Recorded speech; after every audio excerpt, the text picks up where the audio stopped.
Ladies and gentlemen, welcome to All Things Wrestling!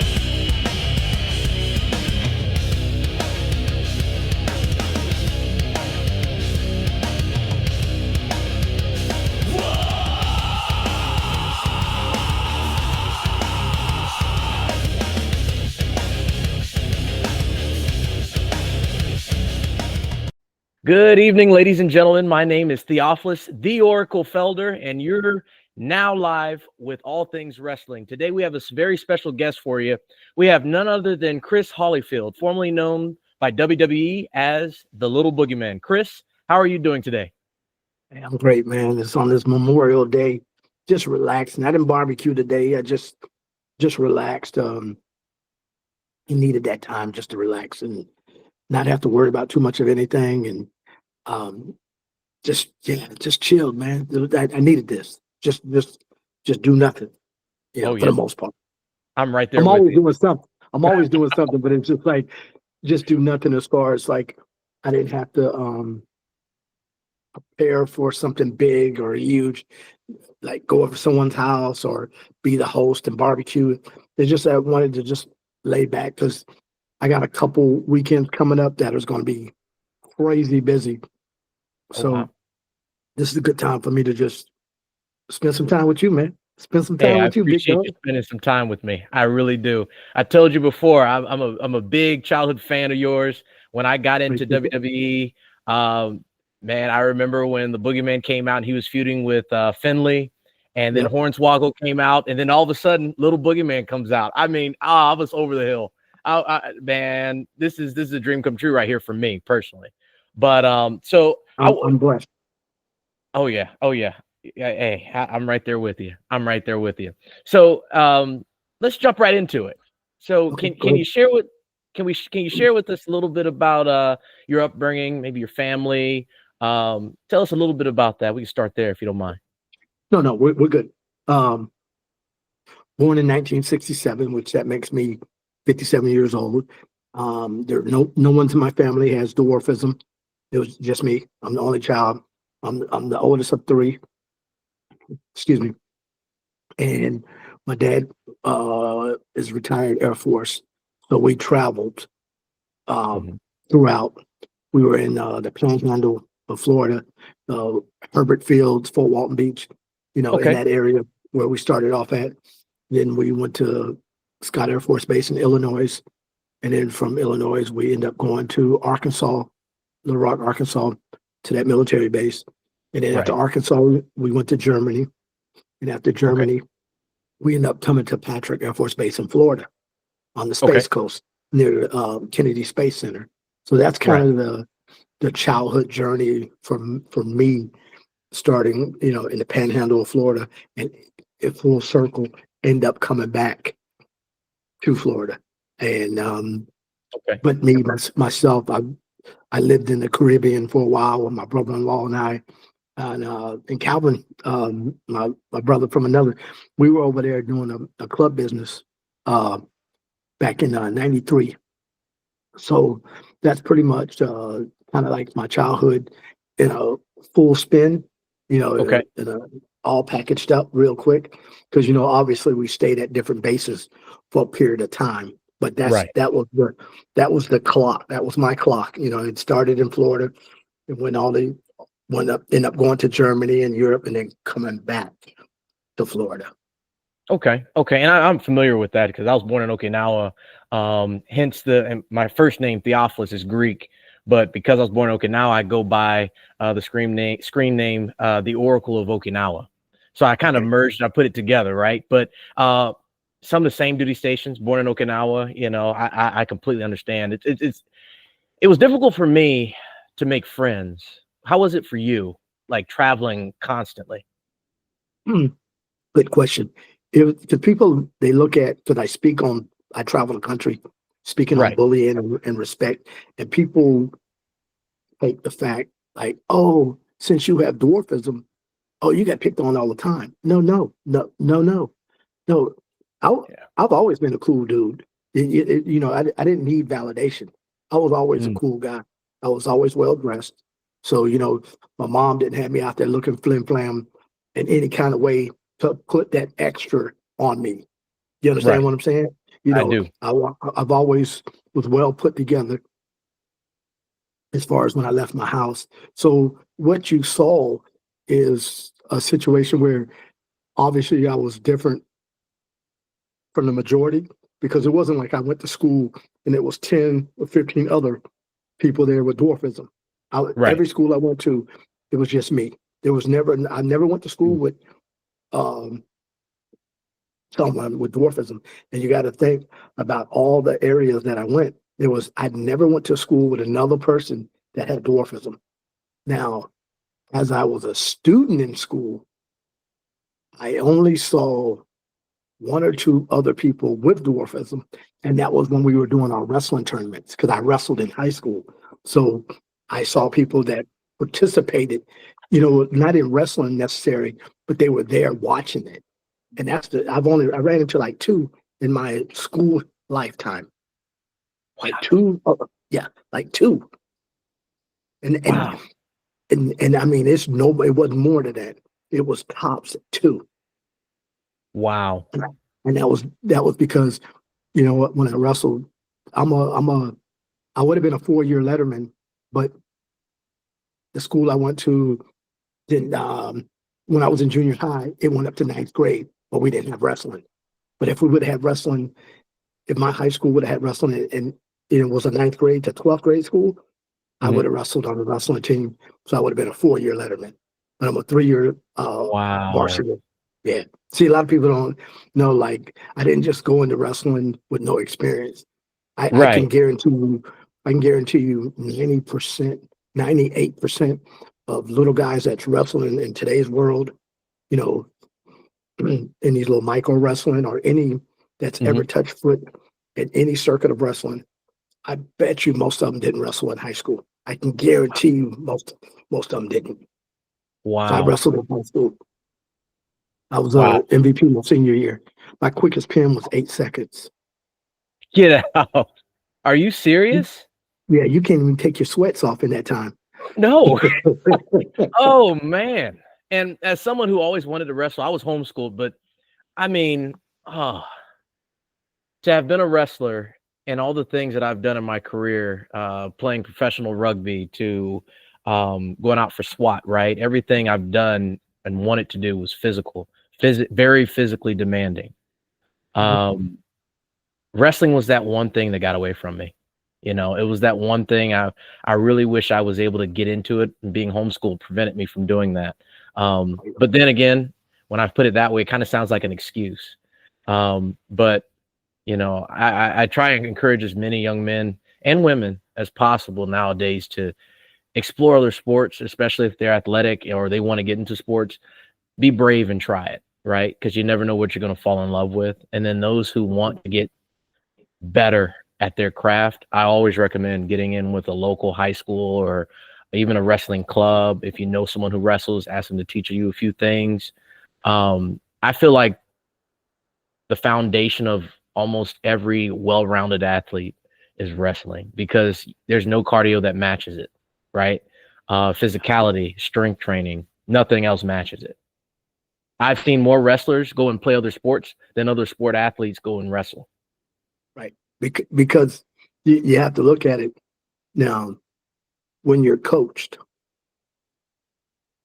And wrestling still is a team sport. Don't get me wrong. It's not Right. It's not an I.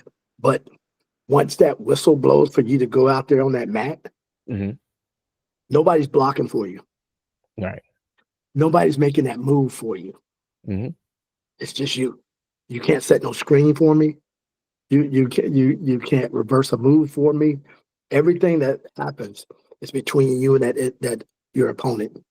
Right. And either your heart and your determination and the things that you remembered in practice when someone has you in a certain hold, and how you're going to come out of that and reverse it. If you have that mindset, that strength, that conditioning, because when you're gassed, you don't get to go to the sidelines. I mean, you can get there quick if they mess around and got you on your back. And you'll be over there quick, sitting real quick. Oh And yeah. and I experienced that in my early years of wrestling. Only be, not and I say this because my early years of wrestling, my sophomore year, I weighed 93 pounds and I had to wrestle 114 because um, I couldn't beat the senior that weighed 100. Oh wow. But I could beat the senior that weighed 114. I could beat him, but I couldn't beat the guy that was 100 because the God. guy that was 100, Ronnie Calabro, he went down, he would drop because his real natural weight was like 114, 116. But Oh wow. he worked himself down to 100 pounds. Oh wow. Weight cutting is And he was, different. Oh. yeah, and he was long and lanky, and that's Hmm. why, lanky guys, they used to my early years, lanky guys put it on me. They put it on. When I say put it on me, I don't want people to get it twisted. They they would beat me because trying to tie them up in the weight difference. It was it doesn't seem like it's a whole lot, but 93 and 114, that's a lot of weight, and a lot of height space in between. You Right. know, guys that were 100 and the guys that weighed 114, there's some inches in height difference. So Hmm. there was more low to gravity for me to manhandle when I Hmm. wrestled 100 my junior and senior year. Okay. Okay. You Okay. see what I'm saying? I do. I do. And then you got to think, we're talking almost 40 years ago. Guys were tall and lanky, and like guys were like 5'6", 5'7", 118, 120. They weren't really, big. The foods are different now, so kids are heavier now. At a young, you get where I'm coming from. I Kids do. are I do. bigger. Kids are bigger.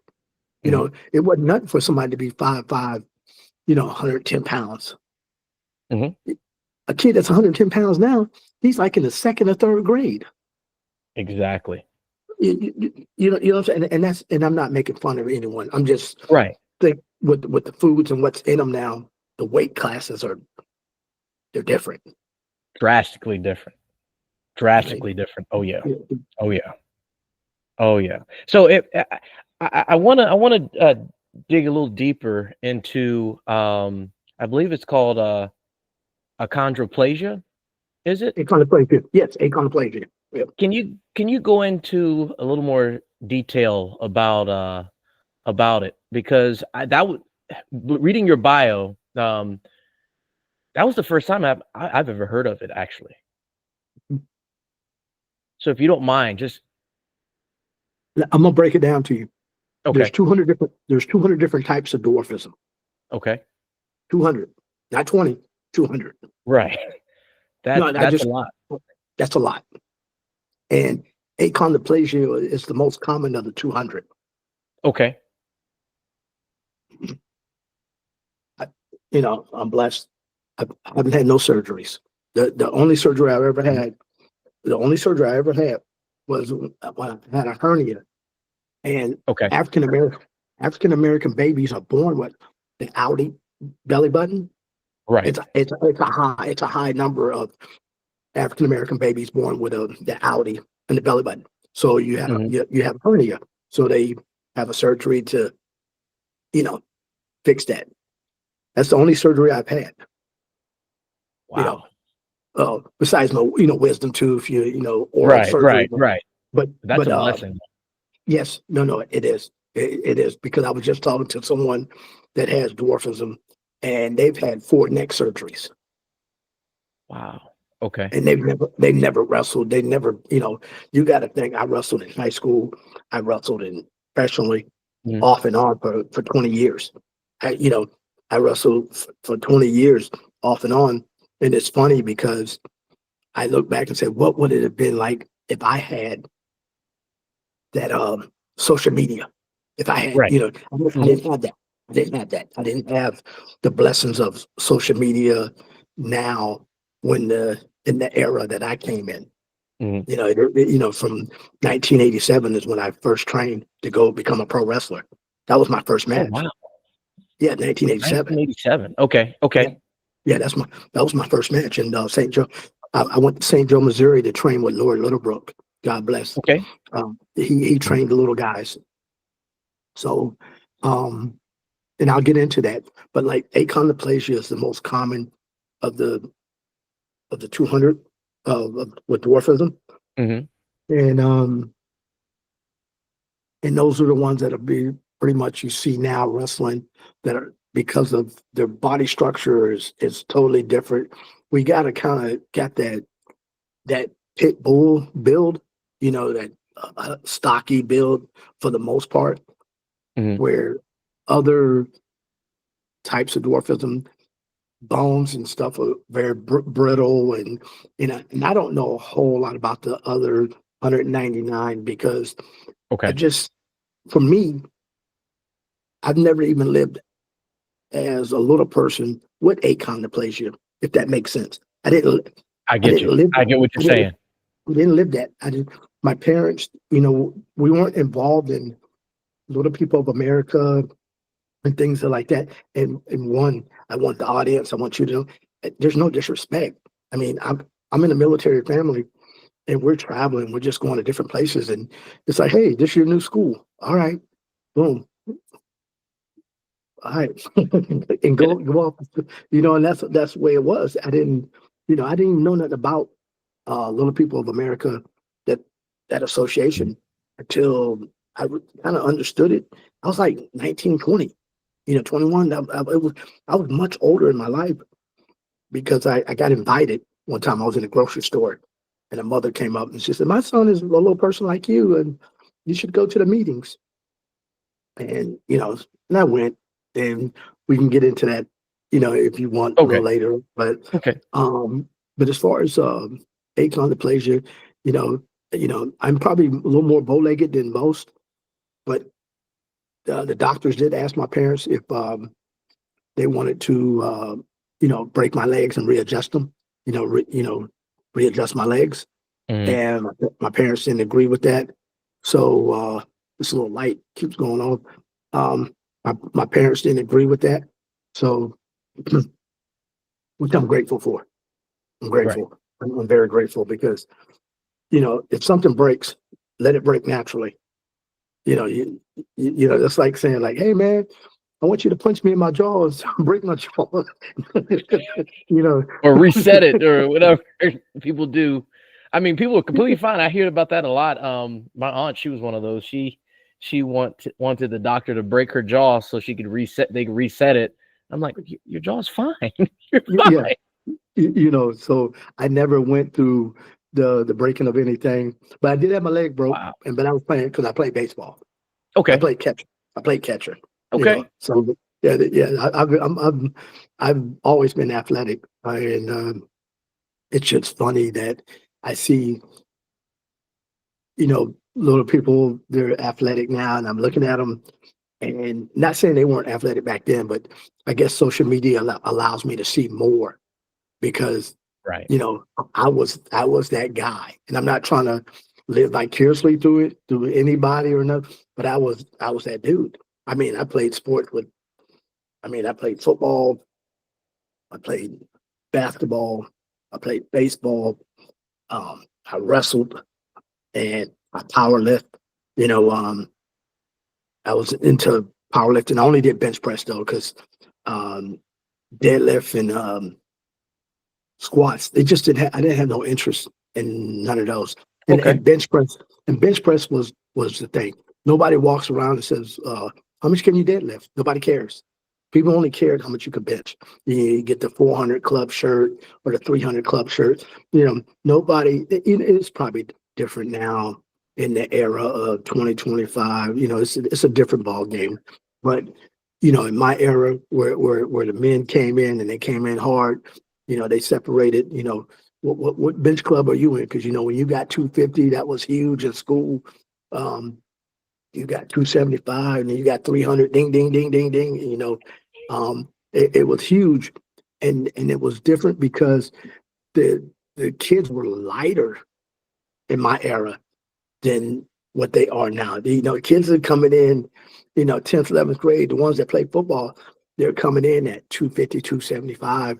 a lot of kids, and it kind of goes up and down. We kind of fluctuate, but I just know when I was in high school, when we had a guy that played on the basketball team that was 6'4", we thought that was huge. Oh We thought 6'4" was like, no, you're 6'4", you're a giant. 6'4" now, you're like me, you're a dwarf. In the basketball era, you're short, you're oh yeah, small.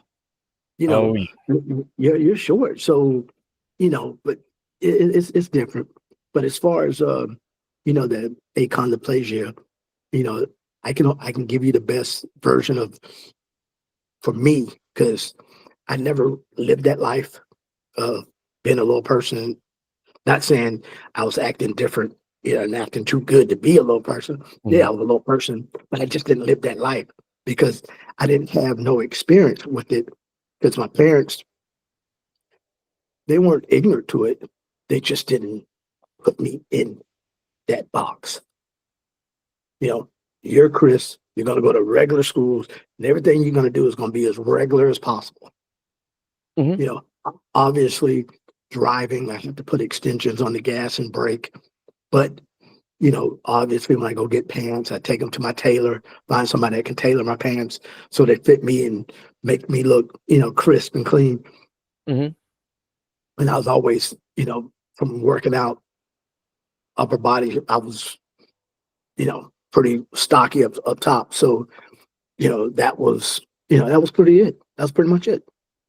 Okay. Okay. You know, um, when I was thinking about the questions and I came up to the question of your form of dwarfism, achondroplasia, I think it's safe to say from the moment you were born, you knew you were destined for greatness. And that was because of how your parents supported you. They knew, okay, we're going to help him overcome by making everything as normal as possible for him to be able to readily adapt to the world around him. It's nothing negative about, you know, about him at all, but we want to make sure that he's prepared for the world when he gets out there. So we're going to treat him just like we should, normal like everybody else. And I think that speaks volumes for a lot of people that I personally know, from my upbringing. And then now, you'd be surprised how often I hear of parents nowadays, like young parents, like my wife and I, telling their children, "Oh no, you can't do that because you have this and you have that," and well, I'd rather not my child not go to this birthday party or whatever, and they avoid the conversation coming up. Yeah. I applaud your parents and I appreciate you sharing that aspect because that's huge nowadays. But before I move on, because you mentioned powerlifting, and I have a question for you on that. Before we move forward into that, I wanted to ask you really quick. I didn't remember if you said it or not, but what was your record in high school? Just out of curiosity. Oh, 21-4, my senior year. Oh man. Okay. I And, knew it and, was going to be impressive, but that. and I got, but I got beat by the same guy 4 times. Okay. Oh, this was the guy that weighed like about 100, right? No. Or, My senior year, I got beat by a guy named Richard Jones. We still talk about it today. oh wow. We have mutual respect for each other. Now we didn't on the mat. Mm-hmm. We Right. had no respect for each other. Of course. But our matches were 1 or 2 points difference. So it was And the match to see, basically. yes, it was. Oh no, we were that we were that match. And he beat me not because he was stronger. He was more technical. And technical and strength, I take, if I had to go back in hindsight, I take technical over strength. Because when you're a technical wrestler, I don't care how strong you are, you're gonna be able to get yourself together and reverse a move, regardless. Because it's not like you in there choking somebody out. This is not UFC. This is actual wrestling with rules. So there's certain things you're not gonna be able to do to weaken that person. But if Mhm. how to ride a person, and I couldn't ride nobody because my legs are not long enough for me to ride and tie up. My legs Right. are like I had legs like that. So what are you going to tie up? So what he did, he would technically take my legs away from me, and when he took my legs away from me, it was hard. And you're probably like, what do you mean take your legs? He would operate my lower body. When he had control, he tried to maintain my lower body. Oh, wow. He wouldn't go pound for pound, chest to chest with me. He didn't want to stand up. I'm bench pressing 300 pounds. He's not bench pressing 300 pounds. You don't want to No, go. You no. you don't want to go chest to chest with nobody that's killing you like that. Yeah, no, you don't. You don't. I know from professional rugby league experience. I mean, we played some guys from Toronto once, and yeah, One of usually. my special needs guys just called me. He just called me. Oh, really? Okay. Before, because and we'll talk about that too, because I think that's awesome what you do. But yeah, I mean, oh, that's an awesome story. I appreciate you sharing that. So let's move on to your powerlifting career. When did you first get into powerlifting? Oh, let me see. It was.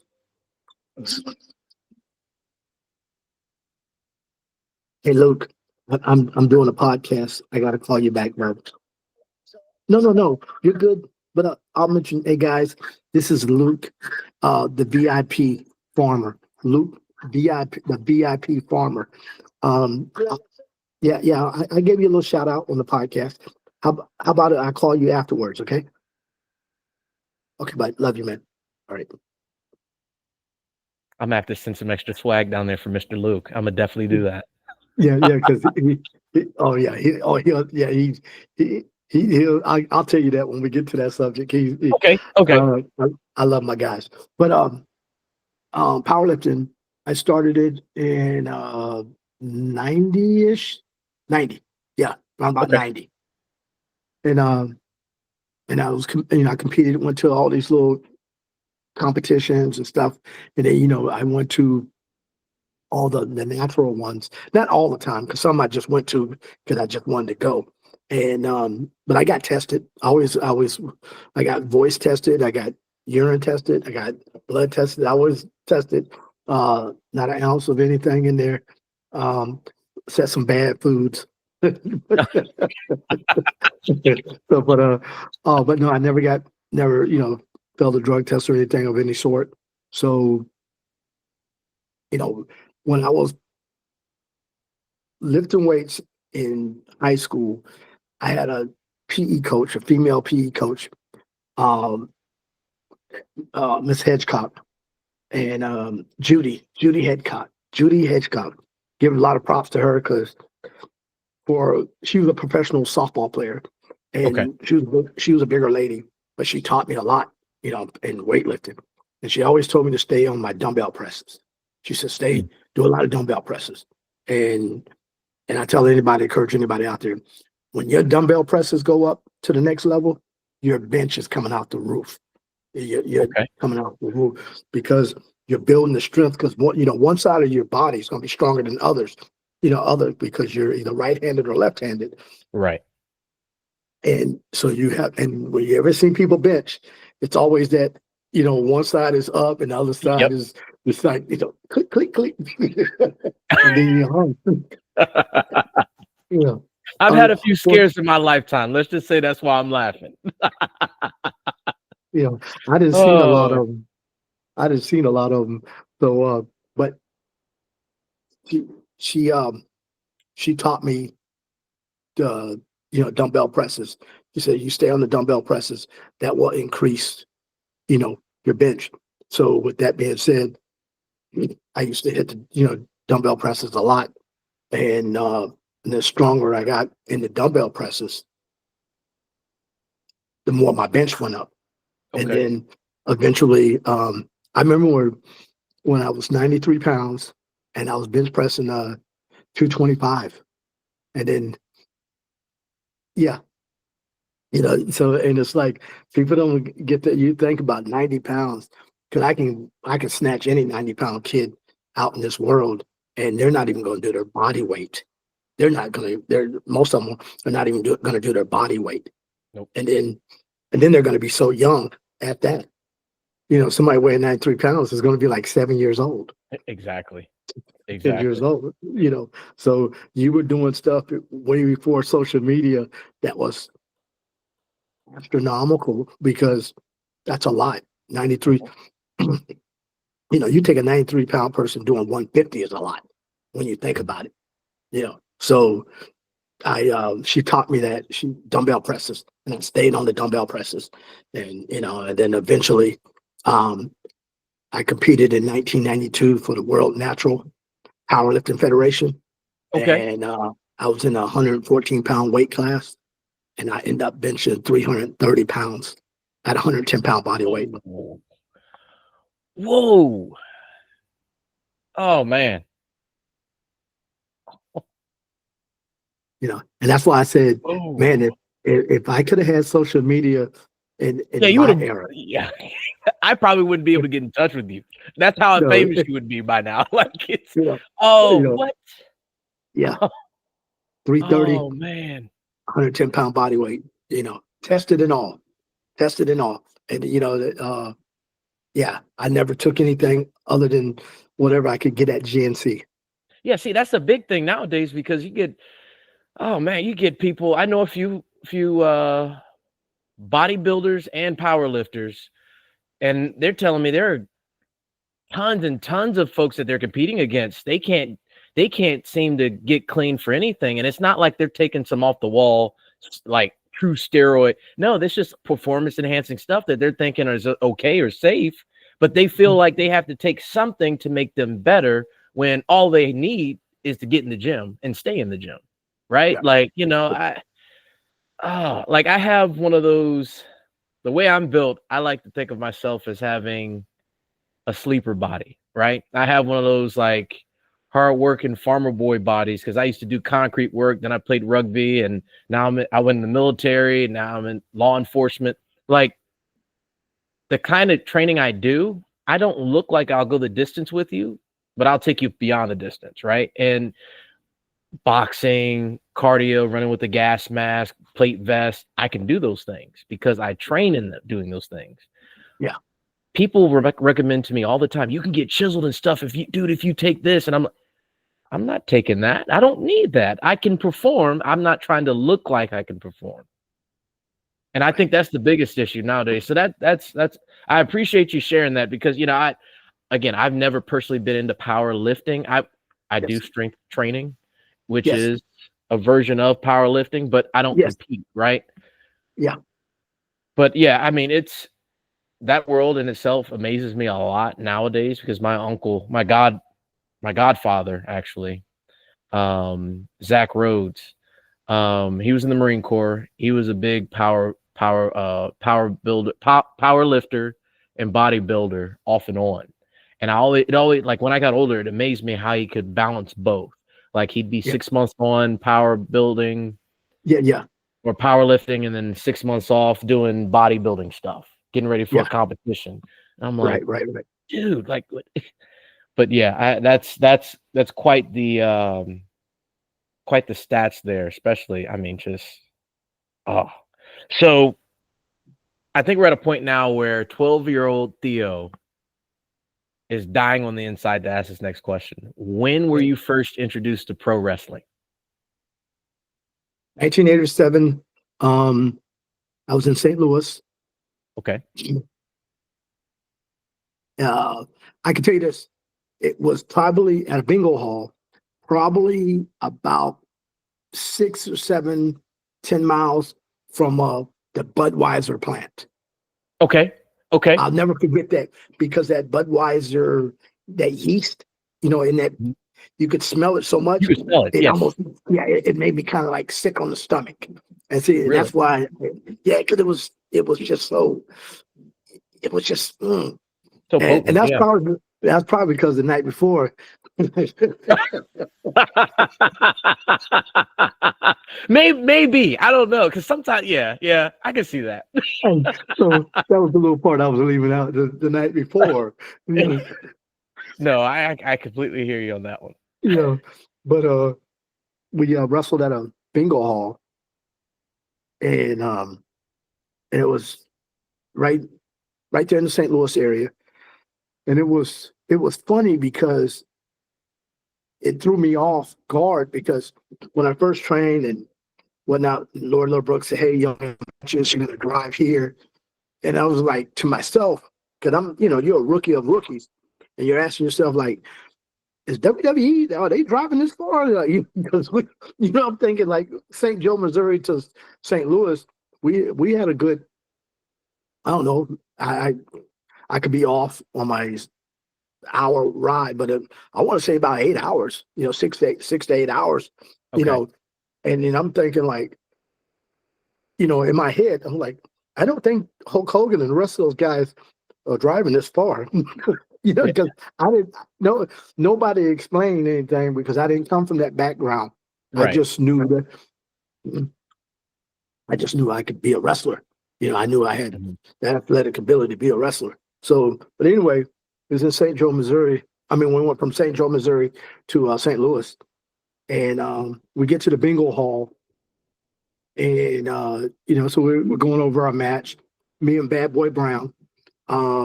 We wrestled against each other. Bad Boy Brown, he was, a little older than me. And I don't know if he ever made it to like the WWF level at, back in 80 or 87. Okay. That goes way back. That's so, and not many, and if you look at the history, there's not many WWE wrestlers that are little people that actually had a name longer than one night. I want you to think about what I just said. That had a name longer than one night. You've seen little people wrestlers come out for a skit, and that was it. And then right. There was no more. Okay. I was blessed to have a name, and then I was in pay-per-view, No Way Out, and as the little Boogeyman. But my first wrestling name was Little Tiger. Wow.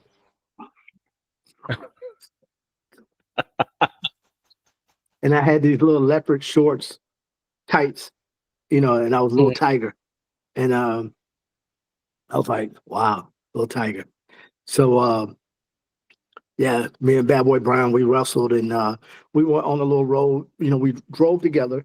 No kayfabe or nothing. We rode together. And once we got to the place, the babies went in one locker room. Hills, they went, but we were all in the same locker room. It's just a different door, so it kind of looked like, oh man, they really hate each other. Yeah. And so we go in there, and we did a mixed tag, and that was the first time, my first match, and it went over well. But we used to do a little carny stuff though, like underneath the legs and come out and bite the wrestler on the bum and stuff like that.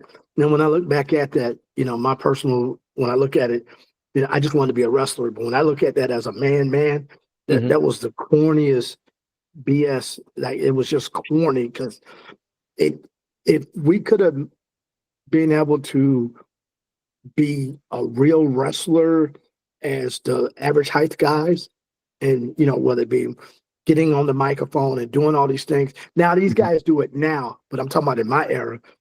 I just think things would have been a little different. It was like, mom's the word. You're just a little person. You bring the hee hee ha ha, the wrestling. But I wasn't impressed with the hee hee ha ha. I'm Diesel at the time. I'm boom boom boom, and I'm like, hey, I trained for this. Yeah, that's not what enticed you to get into it.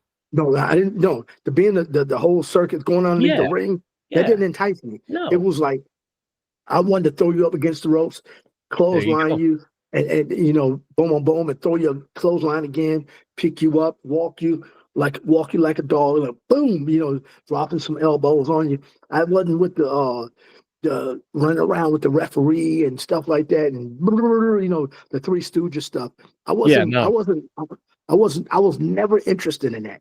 Never, never, never, never. And I'm gonna tell you a story about that as we go on. The Rock, because I did a skit with The Rock, and I'm gonna tell you about that. But you know, I just wasn't into that. So we wrestled, and it was a good match. It went over well. And that was my first experience of being thrown up against the ropes. And the taller wrestler that was on Bad Boy Brown's team, Mhm. he didn't, he stuck his leg, like when they run you into the ring post and take the boot. Mhm. Okay, Theodore, I just want you to look at this. Okay. Now, you see my hands? Mhm. Okay, the rope is over there by you. Right. I can't reach the rope, but your boot's gonna hit me straight in the face, because you know how you grab on to the rope and boom, you Mhm. take the bump from that point. No, I took the bump straight from I never got to touch the ropes because my arm's too short. Oh. You sling you up against the Yep. turnbuckle and you take the boot. I took the boot for real because I Yeah. couldn't reach. Because Yeah. when you come in the turnbuckle, you're catching a ring rope. Right. Right. Right. And Right. then you're doing boom, you put powder. But I So didn't you get took that a real bump. opportunity. You took a real I bump. took the real. I took the real. Mouth was bleeding. I was like, oh man. Oh. I was like, hey, that hurt. But my my adrenaline and everything was going. But yeah, I never forget that. And I was like, he's like, and everybody was like, oh, he's bleeding for real. Yeah, I was. My mouth was all busted up because I took a real boot. Mhm. Because when he swung me, I ran. I wanted to look like, oh man, he threw Yeah, him you over committed because to it. yeah, commit to. Oh no. So, so I was like, and then after the match, the dude was like, "Oh man, I think I should have like not put so much leg out there." So yeah, man, your leg is taller than my whole body. Like I couldn't reach the ropes. Like Oh. Oh took it man. took it 12 to the face. Oh man. That I mean stories like that. It's like, you know, they have the power to make you or break you with whatever you're doing. You know what I mean? But Yeah, I think I'm like you, because if I ever got hit so hard to the point where like I got some sense knocked into me, let's just say that's how hard the hit was, it yeah. made me mad, ready to get up to hit them even harder. Right? Oh, It okay, was like, you okay. know what? You just turned the switch. I don't think you want it to turn. So let's Yeah, get active. Let's go. I'm here for yeah. this. This is what I came for. Right? Right, Not right. I don't think I can do this, or I'm tapping out, or I'm walking backstage. Right? No. Yeah, I'm gonna jump off the cage if there's one cage. Like I'll do yeah, it. You hit me too right. hard, I'm gonna hit you harder. Not Yeah, like I'm yeah, gonna hurt someone, but you know what I yeah, mean? It's like yeah, you're here for that. That's what you yeah, signed up for. yeah. And you have a passion for it and a drive for it, and you're not gonna quit just because it gets a little difficult. Yeah. Yeah, okay. Okay. Yeah. Um, so looking back at your career as a pro wrestler, whether it be the indies scene or WWE, which one do you think you enjoyed more throughout your career? I respect my indie journey because my indies allowed me to get to a one-day appearance in WWF and an appearance in WWE. I don't know if the WWF, I played Little Booker T for one night. I do remember that. Yes. So so that was a one night stand. But taking the independent circuit and then the WWE circuit, where the elite, because they're flying you in, you fly in, you're staying at the TV hotel. The TV hotels where most of the wrestlers stayed. Now, a lot of wrestlers, they're on these contracts that they had to pay for their own hotel. Mhm. So the simple fact that they didn't stay at the TV hotel, some of them didn't stay there because they were like, why do I want to spend $189. I can go get an $80 room. You know, and I get it. If you're watching your money and you're gonna be on the road for 2 or 3 days, you know, why you want to spend $400? You know, I get it, because I was never on a year contract. I was on a, you know, oh, thank you, Lord, that I'm going next week. Thank you, Lord. I promise I won't do nothing stupid. I'll clean my room, you know, type stuff. I just kept going. I was never on a signed contract, but So you're getting I paid as you stayed. go. Yes, Oh, wow. Okay. which is not the best. Right. You know, you're the Right. lowest on the totem pole. But I'm blessed with that situation because, you know, I am the one and only little boogeyman, Mhm. and I'll be the only one that will ride out with that name and live by that name to the death do us part. Mhm. I own the trademark of Little Boogeyman. Yes, I said it. Oh, wow. I said it. I own Little Boogeyman. I own it. Yeah, I said it. That's Yeah, amazing. yes, because I had a little dispute with Big Boogie, and one of my business partners was like, "We're gonna do something," and we looked into it, and then they called me, trademark people called me and said, "Hey, what do you use this for?" I said, "I use it for entertainment and education." So it covered me to like entertainment and education, because when I go and do motivational speaking, I show clips of, before I come out and speak, I show clips of Oh, wow. Of when you were of in, yeah. yeah. So, but they don't know I'm there. The students never know I'm there. So they see a clip, and then I come out. I took the theme from wrestling, how you play music, you come out. I don't play just I'm the boogeyman coming to get you. I don't play that, but I play some hip hop music, and it cut, you know, so to get the crowd going. And then when I come out, they're like, "Oh snap, he was just in that video. Oh, that's him for real." You know, Yeah. Oh, yeah. so it's now like, now they want to listen. But but yeah, I had to go riding with WWE. It gave me a lot of opportunities that the indies wouldn't have never gave me. But I gotta thank the indies, because if there was no indies, there was never no WWE. So um the upside, there's upsides, there's pros and cons to both of them. Um Pros in WWE, you're gonna always get your money. Independent, you Mhm. get a promoter. Hey man, we didn't do so well. You know that story. We didn't do so well, but I promise you, next time, you know, like, you know, when is that promise going to be fulfilled? And but that's not what I counted, because I already counted what you told me I was getting, and then, you know, I'm running $100, $200 short on what you said I was supposed to get.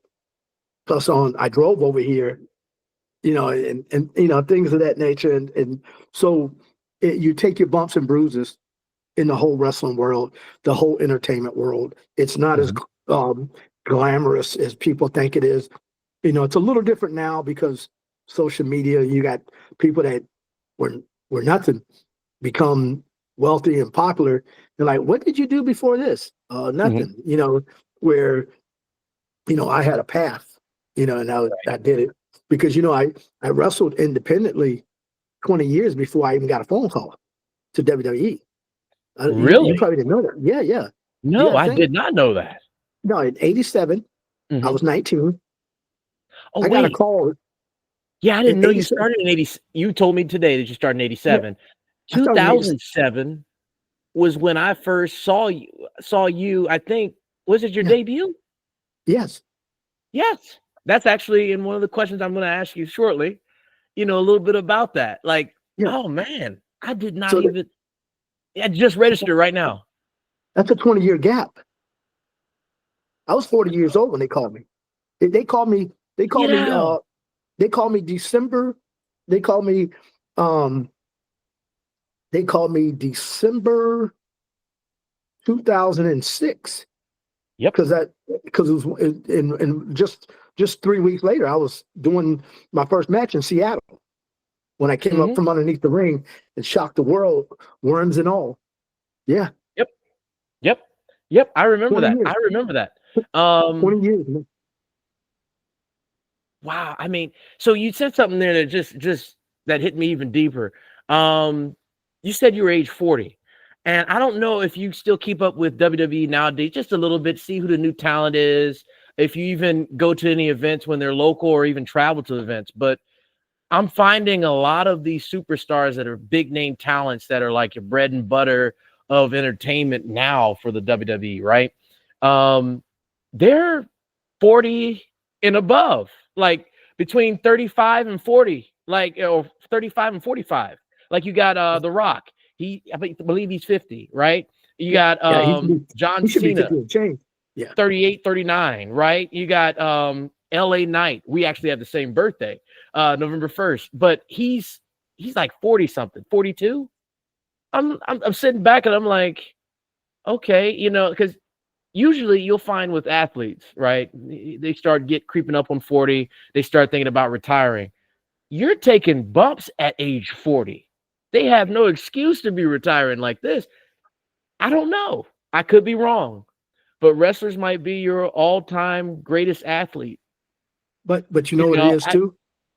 It's the way it's set up that when they get caught up in the wrestling, there's no other avenues or no other thought process of what they're going to do afterwards. You know, Right. It's like, That's true. you know, it's like, you know, who are you going to be a commentator for? Now, if you're in the NFL or NBA, they have so many outlets that you can be. You have your you have your radio station, you got your podcast, you know, you got all these things that you no longer play basketball or football, but there's something for you to do within the organization. You know, there's only going to be so many scouts that, Right. you know, that retire from the sport that's going to be with WWE. And then then that's going to get political because it's like Michael Hayes, you know, from the Freebirds, you know, Michael Hayes, Right. you know, he's one of the top guys there, but he wrestled in the 80s, but he's yet been with the organization ever since inside, you know, in the front office. Right. You know, and then you know, and it gets political, and then people get the you know, they get the bringing out the chopstick because they're chapping their lips on a, you know, on a lot of, yeah, I ain't got to say it. So, you know, it's a matter of what you want to do. You know, my thing, I wish that in the sport that I could have been able to get on the microphone and talk, because I feel that, you know, I'm not ignorant, and I feel I have the charisma that could have had some dialogue if you would have said, hey, I need you to go on this dialogue. I know you might go off script some, but I need you to go here, here, here, here when we interview you against your match against Hornswoggle. So I could have done that. You know, I could have been like, hey, Hornswoggle, let me tell you something. When we were in Texas and I got out my car and I pulled up to the arena and you hit me over the head with a plate and you laid me out there in front of that rental car and I bled till somebody came and rescued me. I want you to understand something. You won't have that opportunity when I see you in Oakland. You know, you understand what I'm saying? I could have. I'm right there with you. I could have done those things, but that was never in my lifetime ever offered to do. Like when I did some independent shows, you know, you got on the mic but it just wasn't. It was you got 300 people in there, and most of them are walking around in the concession stands getting a hot dog, so nobody really heard you. But you never had that platform of let him have the mic, let him talk, because I was doing motivational speaking before I even made it to WWE. Right. Excuse me. I was doing motivational speaking in the 2000s, starting from 2000. I went and did with WWF the little Booker T skit, and that was, you know, one night stand. And I was already doing motivational speaking. I already had a year under my belt. That I wasn't as good as I am today, but in 2007. Little Boogeyman, if we were somebody else outside of that character that we had to speak, Marty and myself, when we had to speak, I could have held my own. I believe it. I've seen some of your speeches because there are a few on YouTube. I did catch a few of those. and listen to him. I mean, first and foremost, let me just say this. You could have went toe to toe. I know you would have went toe to toe with the likes of The Rock in cutting a promo. If y'all were to cut a promo at the same time, I would have loved to see it. Okay, because you not only have, and we'll get into that a little later, acting experience, but you've got the charisma for it. You have the respect of being a pro wrestler for 20 years before you even entered the WWE, right? So I I've seen Hornswoggle, right? I've seen him speak to what it was like to be a wrestler in WWE, and he said the same exact thing you are. I wish I would have gotten more mic time. I just didn't feel like they wanted me there, really, other than for the moments, the one-offs that they had me on TV or in the ring. That was it. You know, they didn't really ever have me out signing autographs or anything. Yeah. And I was amazed to hear that. So, I mean, I came into this interview open-minded, but I was more curious as to, you know, what that personal story was like. Because obviously I never got to talk to, you're the first wrestler, WWE background wrestler, anything that I've ever interviewed. Right. So if we can, I'm glad I'm the first. hey, this is the first of many, and you're the first and the best. There will never be a better GOAT to interview than you. So I just want to tell you that right now. And I'm praying for your Hall of Fame induction. Okay. I'm speaking it into existence right now. All right. Okay. You're going to beat Hornswoggle. I want to see both of y'all there, but you're going to be first. You're going to beat Hornswoggle in there. That's all I'm going to say there. But let's go back for a second. Let's go back to 2007. Right. Let's say it's a couple minutes. It's maybe an hour or two, or no, let's say this. You just arrived to the venue in Seattle. You're about to debut with the WWE as Little Boogeyman. What's going through your mind? Talk to us. You want me? I think it started back the night that I flew in. Yeah, I'll take you back. Let's do that. Let's go there. Let's go there. Okay. So I'm flying into Seattle, and I've always wanted to go to Seattle. I haven't been back since, but I have a cousin that lives there now, and she's in the military. And I told her, I said, I'm gonna get there. I'm trying to get there this summer because Seattle's a beautiful place, and I didn't get to see Seattle. I flew into Seattle. I didn't get to see Seattle. I flew in, boom, straight to the hotel. I got there at night, and Todd Harris, he was one of the security guys. Todd, if you hear this, you see this, Todd was cool because he talks to me now online now. Love Todd, and I spent a lot of time with his son when we had the WrestleMania after party. I entertained his son. Son had a lot of questions for me. I literally, I set my drink over at the next table and I talked to him. I said, hold on, I'll be right back. And I go get a sip of my drink and then come back, because I didn't want to be like, yeah, man, what you want, man? So there was families there and stuff like that. So I didn't feel like I couldn't be an adult, but I took my adult and split it, like drink over there. And I spoke to him, nothing in my hands. And then I was like, hey, I'll be right back. And I go. Hey, I respect it. I respect it. Because I didn't sit there and talk to him with one in my hand.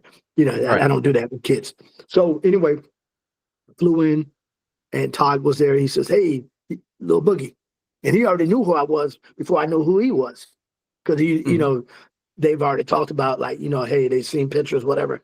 So he says, oh yeah, man, just here, come on, I'll check you. I'll help check you in. And they gave him my name and they gave him my keys because since the type of deal I was with WWE, everything was paid for. My rental car, my hotel, which is the flip side when you have a contract. So, and then we don't know if this is going to be the first night, last night. We don't know this, because this is the very first situation. So I get there, get to the hotel, I'm looking outside the hotel, and that I see that spot, the little sapphire thing, the needle. And so I see that outside my hotel room. So I'm looking, I said, man, I'm here. And I'm walking through, like, I'm doing all this stuff, and I'm jumping on the bed, dropping elbows and stuff, because I said, I'm here, baby. I'm here. And, and I'm in the mirror talking. Let me tell y'all something one day, baby. I'm live here in Seattle. I'm doing all these things in my room because it's me. I'm here. I'm here. So next morning I wake up, funny stuff. Funny is all out. I'm like, I wasn't in the gym for years when they called me because it was such a gap, and I stopped wrestling for the most part. Mm-hmm.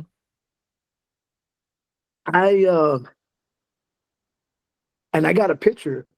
The first photo I took when I had to sit to go into pro wrestling, it's on my dresser. I want like I'll have to go in there, and I thought I forgot to bring it out. I want to show you, like, from 1987. I get like, Wow.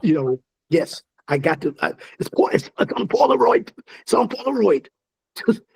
I'll tell you what, if you don't mind, when we're done, if you don't mind taking a picture of it and send it to me, and I'll just have it as a post on YouTube. Yeah. It's not going to be a video. It's just be a post, Okay. and I'll fine. share it for the community to see if that's okay. Yeah, that's cool. That's cool. Perfect. So, okay. So the next morning I'm going down and say, yeah, let me go. I'm doing this, going down. So I'm gonna go down to the gym, and get ready for the night. Try to get my body, because I don't know what to expect.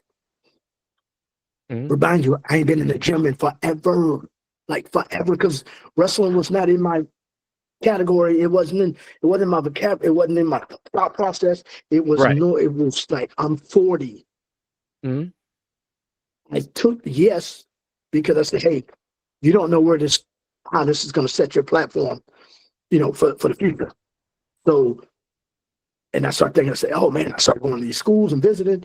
You're just not Chris no more. You're former WWE star Chris Hollyfield is coming to your school to speak.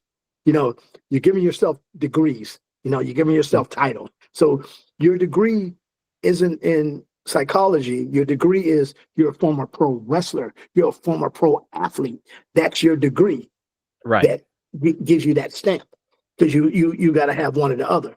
If you're just going to speak, like, who are you? But if you're going with a title of something with substance, okay, you're official. So I go downstairs. I catch the elevator. I can come off the floor and I catch the elevator. The two people in the elevator. Shannon, I can't think of Shannon's name. He had the spike hair. He was in the lightweight division. All the tattoos with the spike mohawk. He went by Shannon. I can't think of Shannon. I can't lightweight, 148. Cruiserweight. Had all the tattoos and had the spike. He did. He was with TNA and WWE. Shannon is I can't think of his last name. He did a lot of tag team, but I can't think of I feel like I know who you're talking about, but I can't put my name on it. Yeah, that's Shannon. If I can't think of, but anyway, if you Google it, he'll come up. So Shannon Moore. Exactly. Yep. Exactly. So Shannon was in the locker room, not in the locker room, but in the elevator, and the one and only Vince McMahon was in the elevator. In the elevator. And he's a big guy. Oh yeah. So he says, Chris Hollyfield, glad to have you. And I'm like, Mr. McMahon, Vince, McMahon, Vince, McMahon, Vince, Vince, Vince. So, because I'm like, and I met him in 2001, but to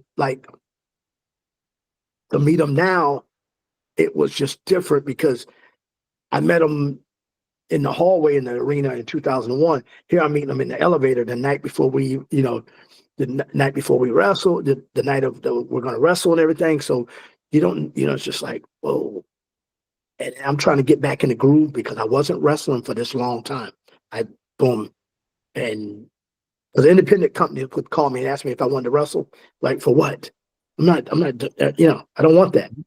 If it ain't going to be the boy, top notch, I don't want to do it. I'm 40 years old. Why do I want to go? I don't love it like that, because in that era that I didn't get to be where I was supposed to be, where I thought I should have been, I wasn't trying to chase it no more. Right. You chase something too long, bad things happen. when it's time to like say, let it go. So Vince stuck his arm out, gave me a shake. Glad to have you. So we're all going to the weight room. And I was like, oh. So Vince is in there working out. Shannon Moore is in there working out. And I'm working out. I'm doing a few little things and stuff. And I eventually said, all right, guys, I'll see y'all later on tonight. And I went and I was like, dang, man. I just talked to Vince. And then Shannon, he was like, he gave me daps and everything. He was cool. And whatnot. And so I was just like, wow. Yeah. Because when they called me about Little Boogeyman, I didn't know who Big Boogie was. I wasn't watching the sport at the time. Okay. I let it go. Right. I pretty much let it go. And then I had to Google see who he was. And I'm not gonna lie to you, I was disappointed because I knew monsters or even creatures die. Yeah. There's no longevity to creatures. Freddy Krueger, I don't care if we had Friday the 13th, part 7. That's it. We don't have part 21, 23, 24. They die. So those characters. So I said, we'll never speak. We'll never be on the microphone building rivals. No. Your matches are going to be short-lived because you're going to have a nemesis that you wrestled and you don't have anything else. Kane and Undertaker, they wrestle everybody's, from jobbers to championship titles and stuff. So it's like we didn't have that, and I knew the business. I was like this, and then I saw on the internet, Trent Finley and Boogie went at it all the time. I said, "Oh, this is going to be short lived." I said because it's just like you can't, unless they take the paint off of us and we come at a different angle. This is going to be, I know he still does things and he's on I think Legends contract. But I wanted to be where the more you could speak, the more valuable to me you are. Because from car commercials, everything, you're a creature don't get that type of love. No, period. They don't. They don't. Yeah. So I knew the business. I knew the game and I was like, take it for what it's worth. Do your best. Ride out with it. So that night, we, so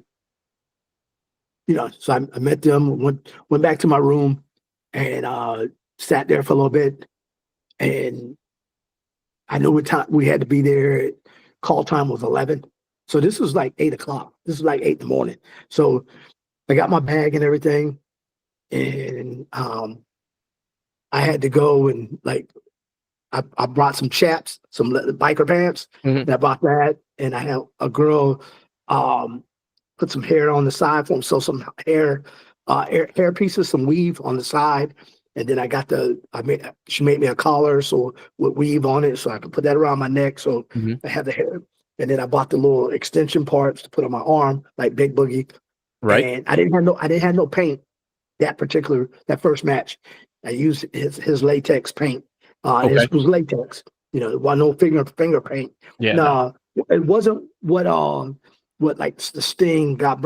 Sting is a legend. He's a GOAT. Not disgrading anybody. It wasn't like most of the guys what they use. We use latex. We actually use latex, man. Totally different. You got that shine, and it didn't come off that easy. So, now, if you don't mind me asking, since you're on that topic, are you familiar with Posca markers? No, I'm not. Okay, so Umaga used to use, I don't know if you're familiar with him or not, or you remember him a little bit. Yeah. So he used to use Posca markers, and in an interview, Jeff Hardy said he was using those pastel markers, it just comes off real easily. Had a match with Umaga. Yeah, hey, what kind of markers do you use? He's like, oh, Posca markers. Now, to this day, that's why Jeff Hardy can now draw eyes on his eyelids so well, because of the Posca markers. I don't know if that was something that was popular during that time, or if that was kind of like a need to know basis that people found out about Posca markers. I didn't even know nothing about that. You just educated me on something. Oh, wow. Never knew about it. Yeah, never. I mean, never knew. I just knew it had latex paint, and I would get that at special effects stores. And, and you don't see a lot of times you had to order it because not everybody would have latex, paint, Yeah. It just wasn't. It's not that it's like expensive, but it was Mhm. just it was good, but it was good for the look, but it was a mess to get off, and it to really get off. I mean, Mhm. because sometimes, especially around your eyelids and stuff, it seemed like you had eyeliner on for a couple of days because it was difficult to really wear off, Right. around your eyelids and stuff. And you always seemed like you were kind of having that gothic look Mhm. for for a couple of days. Right. So so so big boogie. Yeah. So I get to the arena, and they I Teddy Long was there. I saw Oh, him. I ran into Teddy fast, and I ran into Ron Simmons. And okay. I like Ron. He's a good guy. Then ran into him, and then I saw Marty, talked to him because they kind of like, hey, the locker room's over here, and he kind of walk around a little bit. And then went over to Crafts, is that's where all the food was laid out for the wrestlers. Okay. And this is 11 o'clock, so we're there, and the Seattle Seahawks. I mean Seattle. No, Seattle Sonics. Yeah, that's Yes. where Gotcha. that arena. Yep. Man, that I see why they moved them out of there because that arena, dude, was old. It was dusty. It was old. It was yeah, and it's like wow, it kind of shocked me for it being an NBA arena. It was Mhm. it was it was really old, really old, and so we were there, sat around from 11 o'clock, and then 2 o'clock was our call time. Okay. 2 o'clock was our call time. So they would go Ricky the Dragon Steamboat, Arn Anderson. Those two guys were like our scouts and our agents to walk us through the kind of match they wanted. Those Right. were the ones that we worked with the most, during that time. One of the two would put the match together. Okay. So Okay. we'd go out, we'd go to the arena, or we'd go down to the ring around 2 o'clock Mhm. and walk through our match. And Vince was out there at the time. It's not like somebody told him, "Oh yeah, look." No. He was out there, and Yeah. then he'd check it out because I know he got on me one time, and he asked me. He says, "I can fly you home right now." And boy, you just like, "Whoa, man, this dude is really serious." Because I was just walking through it, and he wanted to see expressions, and he wanted me to be animated Oh, yeah. to the fullest.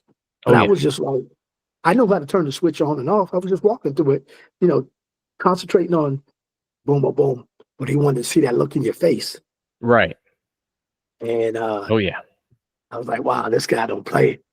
And so, he's like to send you home packing and crying at the same time. You're like, here you are making your debut. But this wasn't the first, like that first night. This was down the line that he Right. got into because I don't know. And who knows what it could have got back.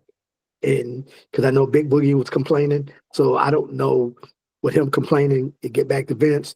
They were like, "Oh, we get rid of this guy. We don't need him." Type of deal. So I don't Mhm. know.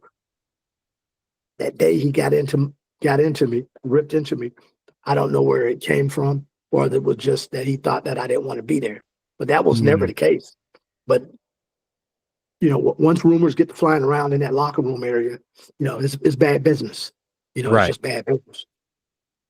So we walked through the match and got ready. And that night, our match we were like probably like, I don't know, the second, maybe third match. Okay. I think we were about to, because first you have the dark match, which I don't count the dark match. You had the dark Yeah, it was like match. the first half of the show. It was that first Yeah, half of the show. yeah. It was uh, second, third match because it was a huge pop. It was a Mhm. huge huge pop. It tore the roof off the building because nobody they didn't have no clue. And I was underneath, and it was funny because they gave me my worms and everything like that. Uh-huh. And I'm like, do you want to test drive this situation out, putting them in your mouth? And I'm like, nah, if it's going to happen, it's going to happen out there. And it's just going to be said, done, and over with.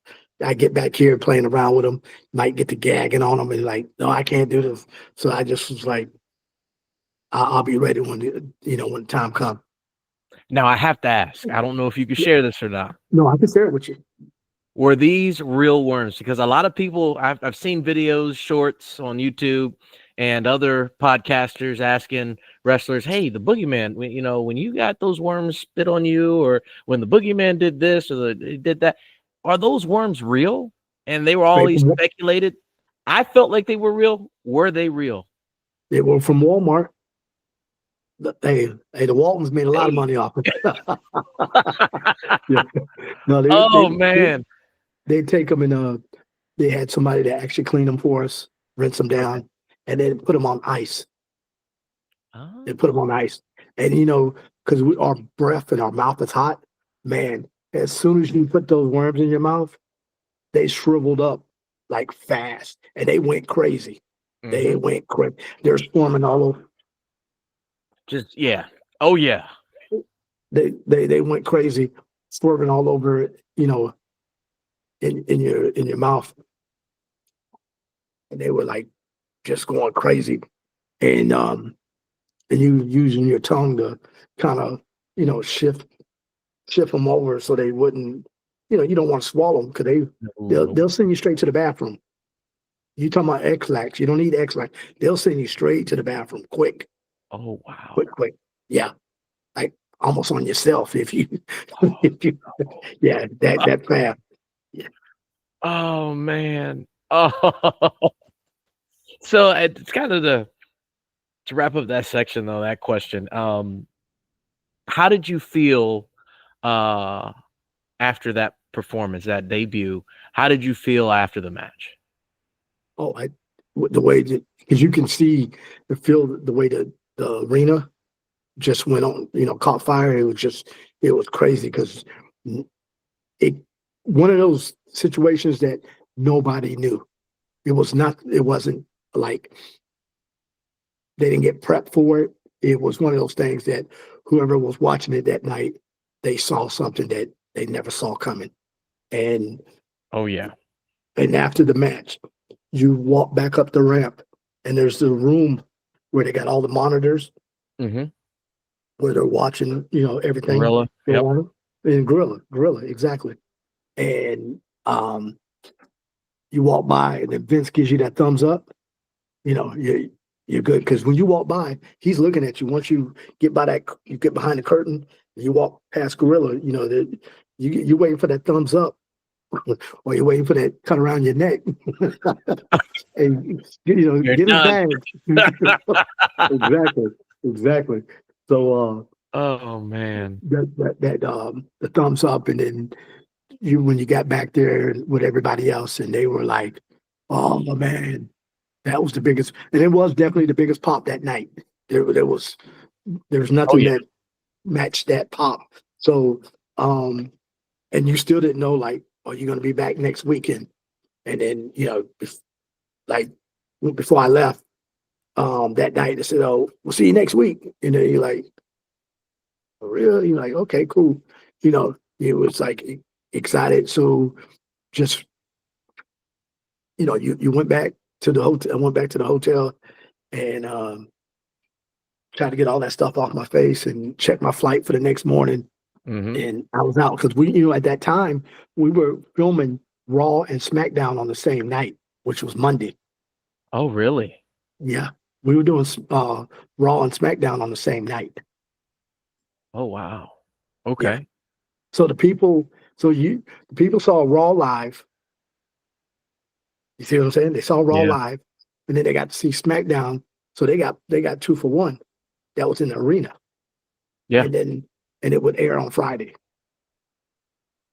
I remember that.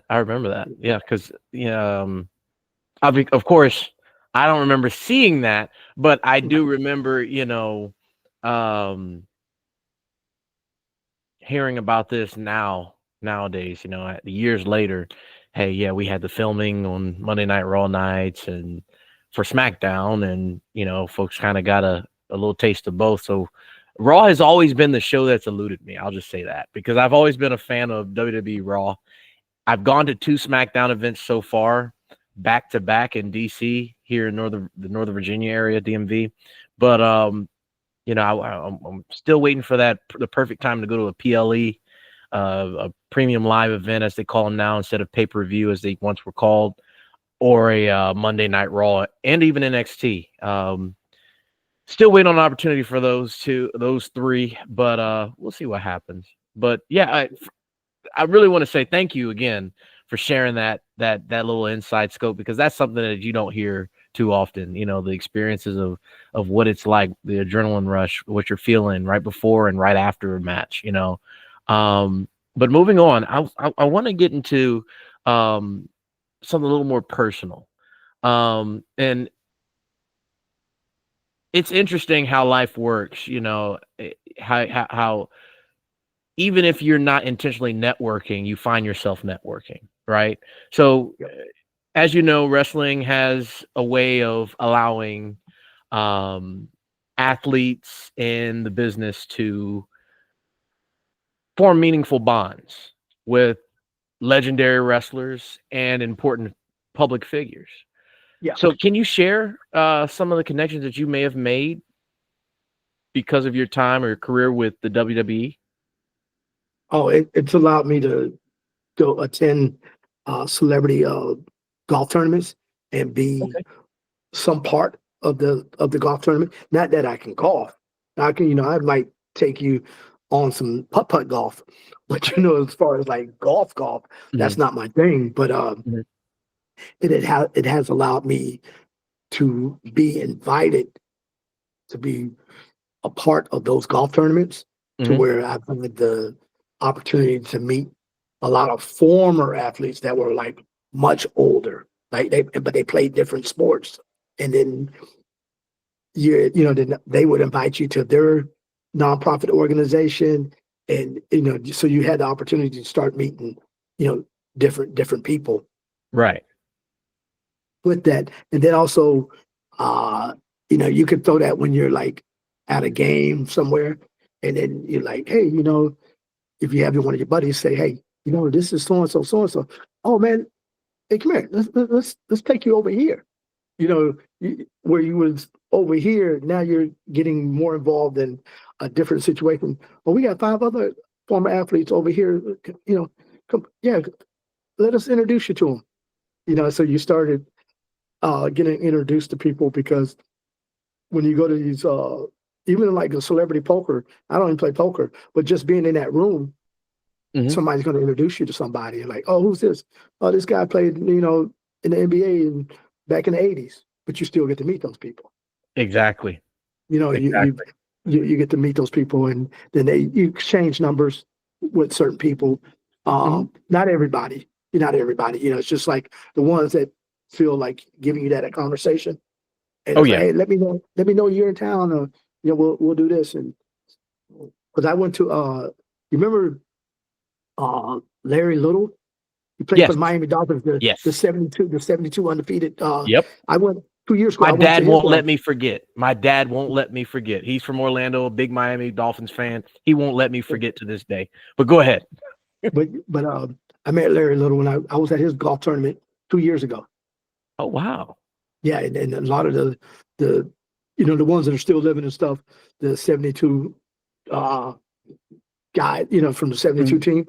Yeah, we were there, and you know, they gave me a hard time, and you know, they were ribbing on me because I was driving Barry Wagner cart, because I went down when it was Barry Wagner. Barry Wagner was the GOAT of arena football. He was the GOAT. Yeah, he was the GOAT for arena football. Barry Wagner. Yeah, we're good friends. We're good friends. We talk on the phone. We go to lunch and stuff. But he lives over in Orlando. He was the GOAT of arena football. So when I met him, and he introduced me to, guys, and we, hey man, come on up, man. It just kind of circulates, and then, they may be going to a school and they'll say, hey, can you come and speak with us? Like, sure, sure. And it's not always what they can give me.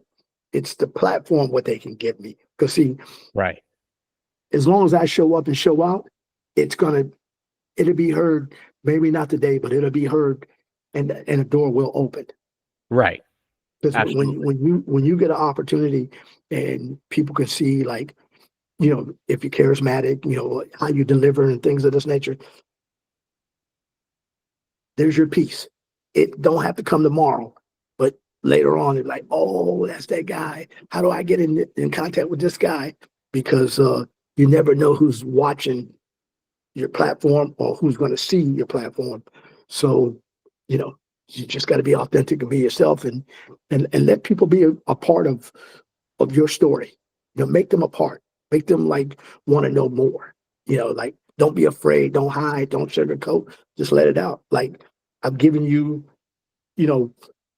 surplus because I'm comfortable, with what took place. I'm comfortable who I am today, and I'm gonna be comfortable tomorrow in whatever I'm doing because my self-love is in check. Right. And that's Wow. my self-love is in check. So, people can say, oh, whatever. They can say whatever. But I know my self-love is in check. So whatever you're saying is kind of good, even if it's negative, because you're talking about me. You're talking about me because, my self-love is in check. You'll try to find something to talk about, but my self-love is in check. So you'll say, oh, he was conceited. He wasn't like, no, I'm humbled. I've been humbled this whole time. And I've been grateful to being on your platform and to allow me to give you the authenticness of who I am.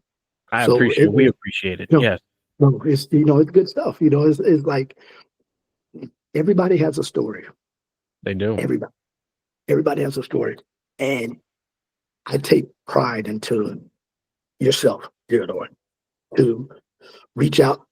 My brother, he gives you the information, you come to me, and as soon as you came to me, it was like, I didn't ask you like, oh, what's in it for me? I didn't ask you anything, but when, where, and how, what we're gonna do, let me know, and we'll make it happen. That's all I said to you. It was nothing else. It was, Oh yeah. I didn't ask you for jack. I didn't even ask you like, how long you been doing this? It didn't matter. You wanted me, and I gave you me. You see what I'm saying? Because it's about sharing and helping, and no matter what we're doing. And when we find ourselves back in that world, which I don't know if it's going to ever happen, but when we find ourselves back in that world, man, the peace and the serenity of like life is just going to be different. But it's not different because everybody's self. Nobody cares. You can have self-love, but don't be self as in selfish, and not want to help out others, because for me, it's not about what you can give me. It's about what you present me. And you presented me an opportunity to be on stage, even though we're not, we're on stage with this Zoom call and this podcast. So I'm on stage. So for the people that see it, either people that really enjoy real people and authentic, they'll enjoy it. People that feel like they have, oh, he was just talking and he ain't make no sense or whatever, they gonna have what they have because I can't make everybody happy. Hey, I'm right there with you. I'm right there with you. That, oh man. And actually one of the questions I have here, what's a quality that will make anyone interested in getting into pro wrestling or wrestling in general? What quality will make them stand out? And I think you just answered it. I literally think you just answered it. Would you say you did? Yeah. I mean, because I came in an era that's totally different today, and if they could have changed what the little guy stood for in my era to what it is today, how wrestling is, the universe, how big it is. I mean, again, I go back to, I didn't get to talk. You know, all I did was like, You gave that look, and that look, you know, and that look was like, it was more hee hee ha ha than it was like, wow, you know, because if you look at the character and then you hear me talk right now, the two don't go together. That's two different people. right. You know, they're way two different people. You know, but I pulled that off at the best that it could actually be, because whatever they threw out there for me to do, I did it. I did it at its best. Mm-hmm. I did it at its best. But they never gave me that opportunity to use my voice. And if they would have given me that opportunity to use my voice, but obviously they couldn't, because the character and voice didn't go together. Yeah. This conversation versus, you know, the character, they don't go together. So like, but people are getting to see who was behind the little boogeyman and actually hear, you know, hopefully they can hear the spiritual love and passion just for having that opportunity, the passion for giving you the best possibility podcast that I can give you. Hopefully people can see those things and be like, you know, he was good in the ring, but you know what? I like him better on the podcast and speaking, you know, and that's what means the most to me, because that was then, and who I am now is what I have to ride out with. But again, I was Chris Hollyfield before Little Boogeyman, and I'm gonna be Chris Hollyfield afterwards, and that's the best thing. That's the best Oh, thing. yeah. I don't want to live my life through wrestling like a lot of guys do. You know, that's all they know, and they go with it and go with it and go with it, and it's like, wow, man, you know. It's like after you did 20 years in the military, let that be. Yeah, you're retired military, you're veteran. Go on to something else. It's time to go on to something else. You know, don't still try to play the game when you're aged out of the game. You know, go because you get more love that way.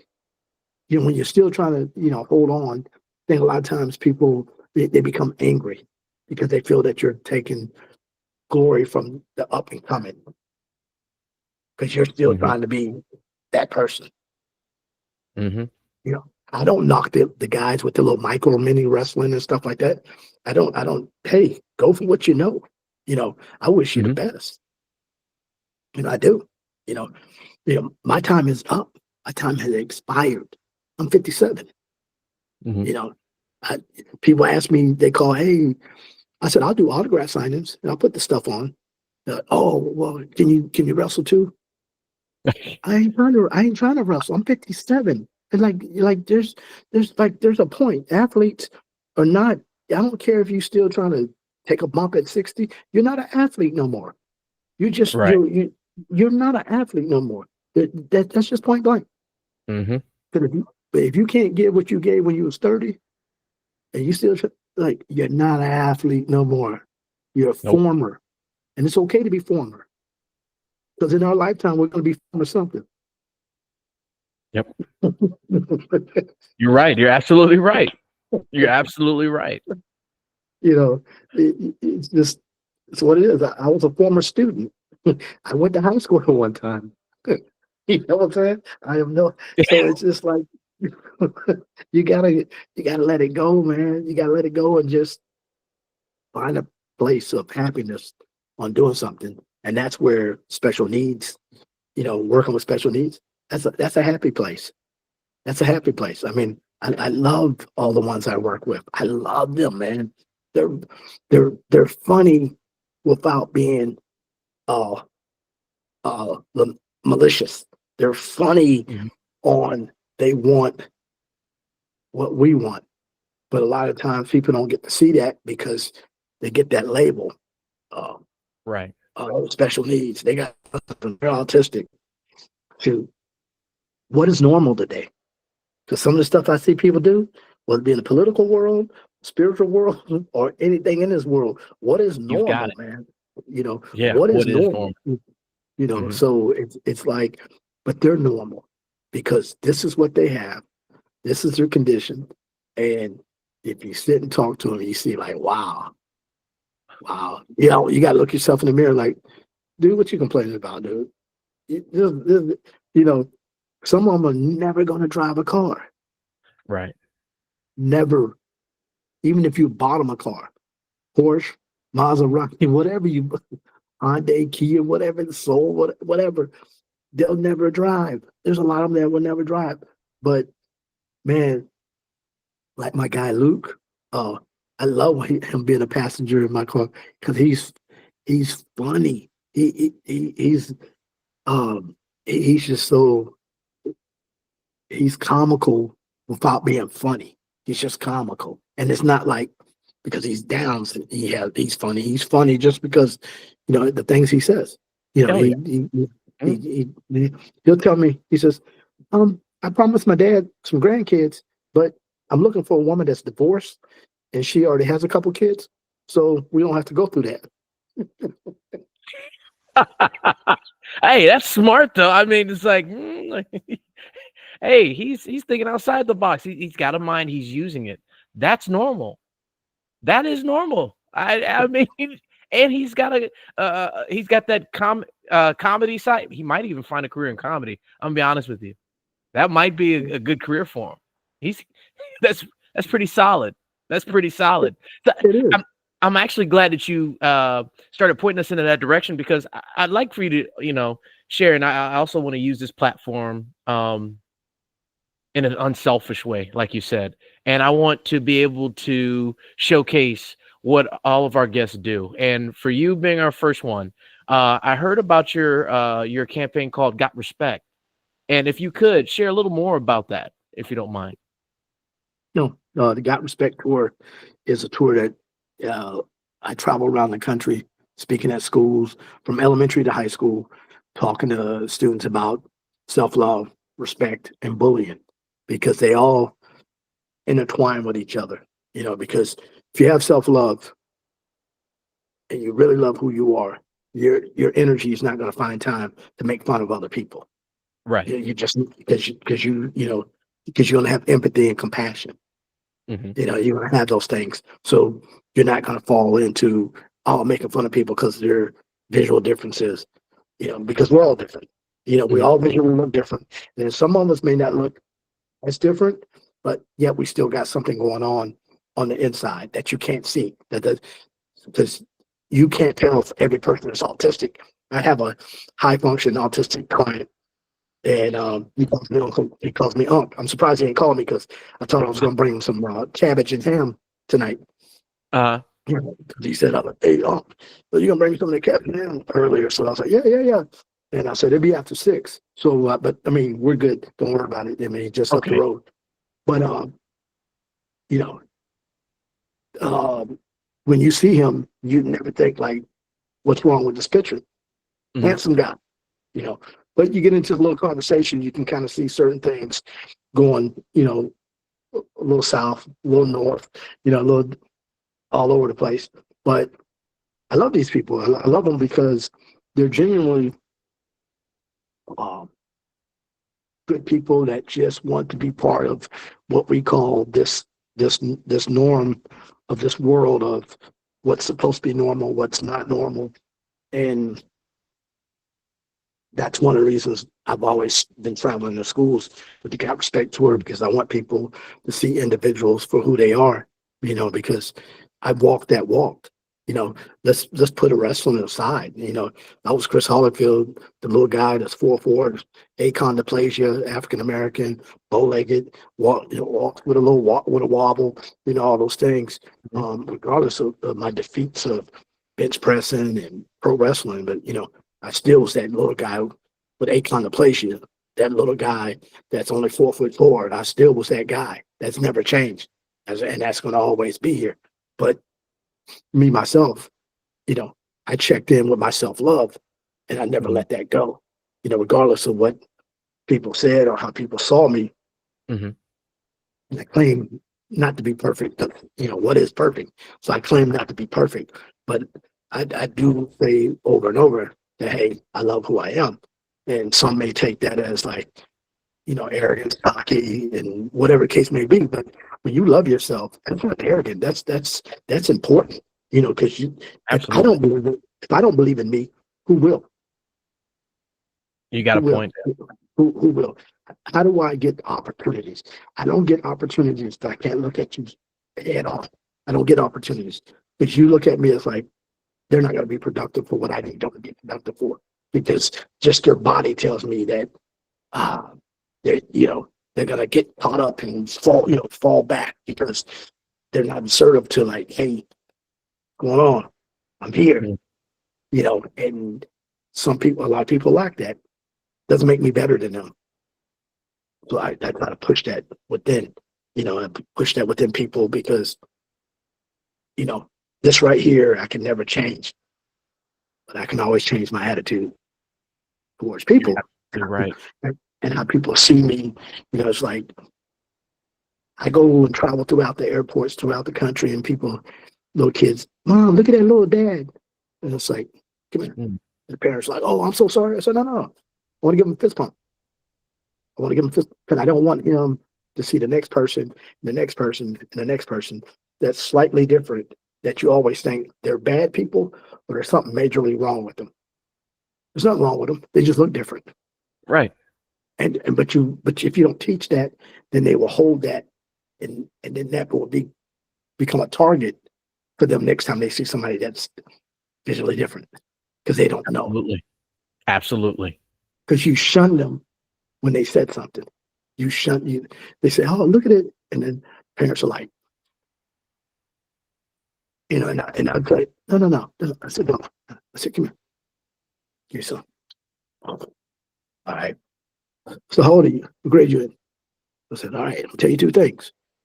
Two things. You ready?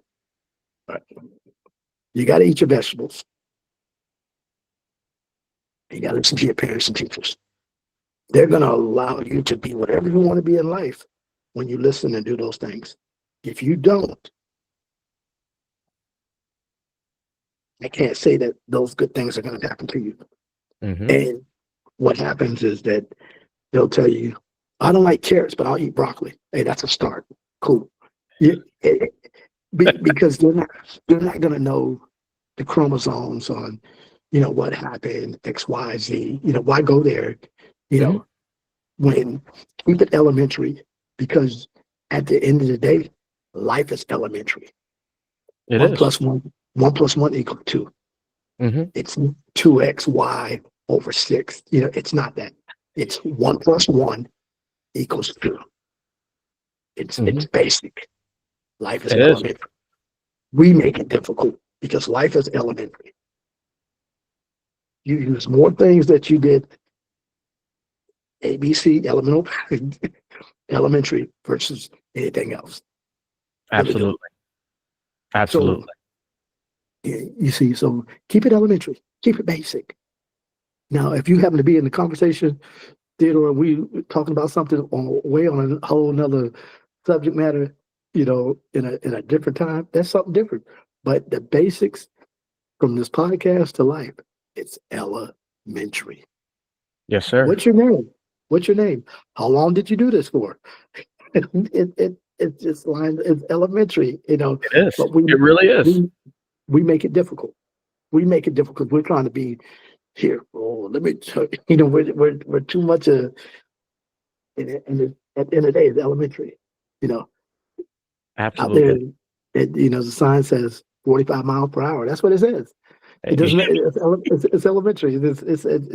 Basically, if you go on 70, hey guy, did you read the sign back there? Slow down. It's elementary. Or you might see me behind you in the side view mirror. Oh man. Well, hey, Chris, it's been a pleasure. I can't thank you enough for allowing me and all those who are going to watch this footage or listen to the audio of this podcast. I can't express enough on all our behalfs how thankful we are. Oh, big message, short story. There we go. We'll definitely have to showcase that on our website and on our YouTube page under merchandise. We'll definitely send some customers your way, and I think I might buy one myself.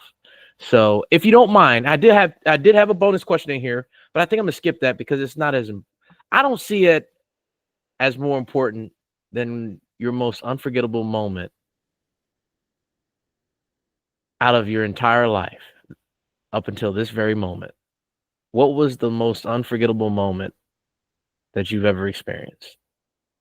Oh, this is gonna be a heart wrencher right here. It's Okay. gonna be when I just was headed on tour to Houston, Mm-hmm. February 21st, 2018. Mm-hmm. And I had a layover in Chicago, Okay. and my phone was blowing up. I'm checking my messages, and then I hear that my mom's in ICU, and she Oh, had wow. brain aneurysm, so she was in ICU. And on the 24th, and I flew back that same night. On the 21st, I got this call, and then I flew back. I didn't even go to tour. I had to get off, and I flew back. It was 9:30 in the morning when I heard about this information. But Mm-hmm. I'm on the plane. I can't tell the plane to open up the doors. So I have to wait to my layover in O'Hara, and I'm getting all this information. So they made me check my bag in overhead, and I didn't want to, because I didn't want that. And I argued. I'll never forget that flight. Never in my life, I'll never forget it. I didn't want to check my bag in. They're like, "Well, we're doing you a favor. We're not charging you." No. You're missing the whole point. I didn't want my bag checked in. That's why I could do a carry on. It's called carry on. And I Yep. was kind of arguing with the lady, and I'm not an argumentative person, but I was Mm-hmm. arguing. I said, there was a family that just went before me. It was 5 people, and they all got a carry on. They shouldn't have all 5 bags carry on. So this is just one little me, and now my bag has to be checked in. And Lord behold, I have to go all the way to Houston now because that's my destination. But my bag is heading to Houston. So if I would have had my carry on in O'Hara in Chicago, Mm-hmm. I would have flipped the flight. So from 9:30 in the morning, I'm going through all of this, and long story short, I get to ICU at 1:15. I'll never forget the time. Mm. And I'm looking at her in ICU, and it's just like, wow. And on that note, that was the first shipment of my books that same day. Wow. And I put Wow. the book on shelf. I didn't promote it for years because Yeah. the book is new when you read it, but it's old for me because of what took place. I just, of late, I kind of push it now because it was that was my queen.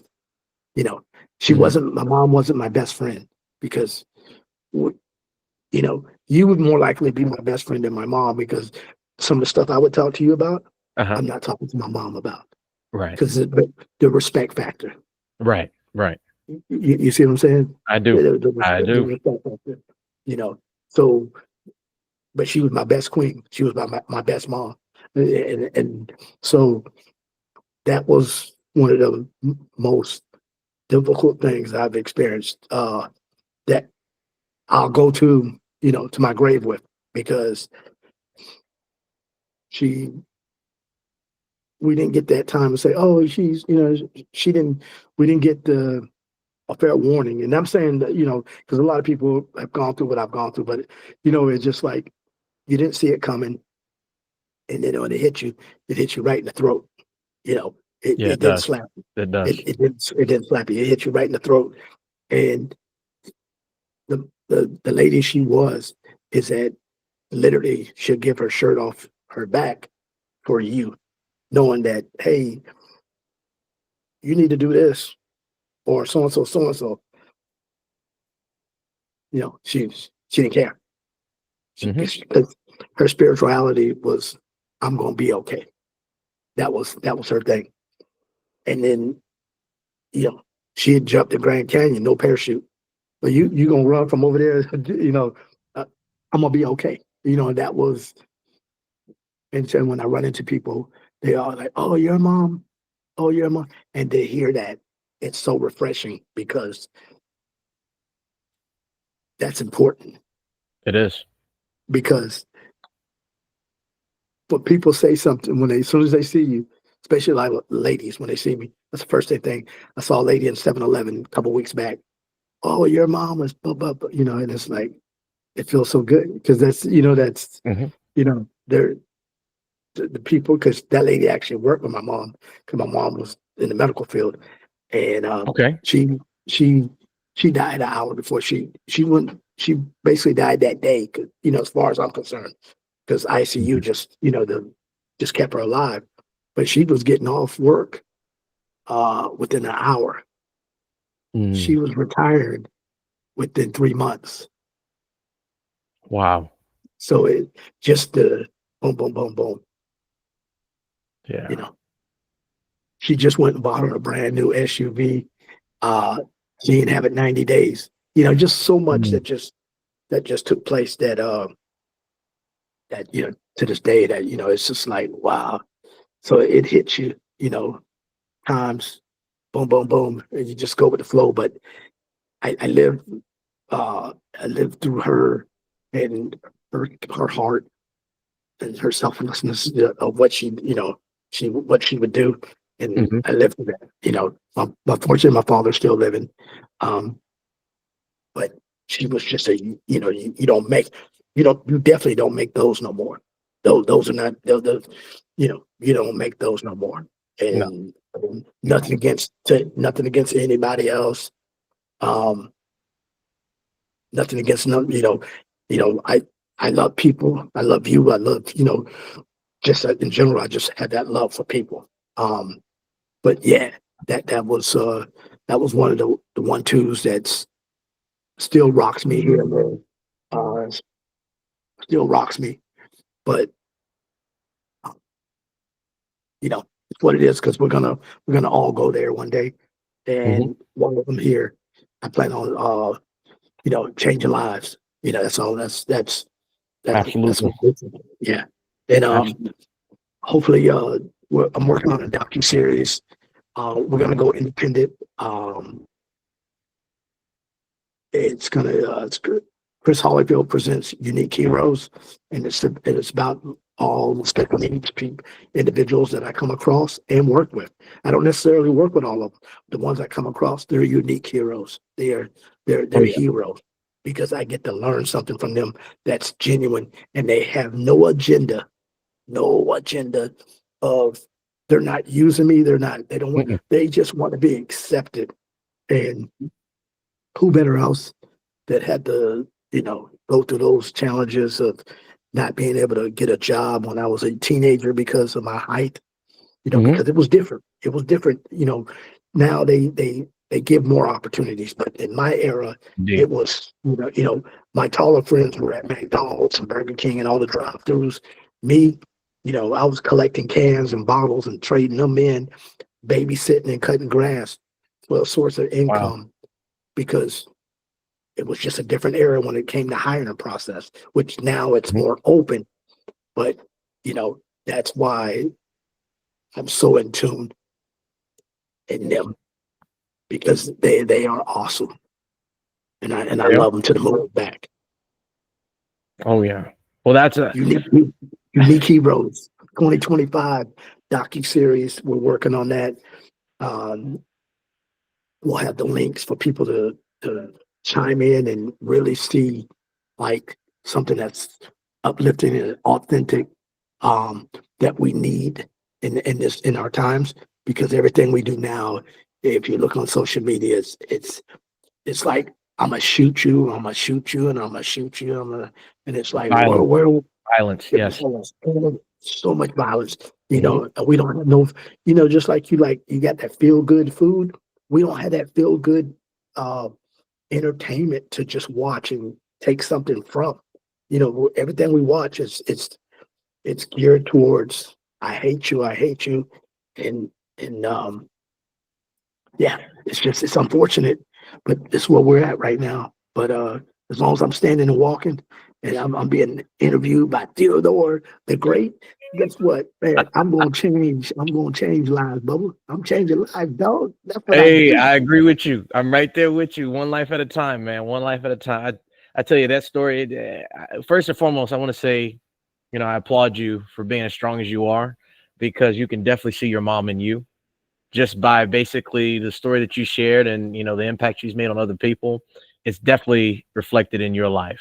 And I applaud you on that. I applaud you for continuing to push forward, right, and impact other lives just like your mother.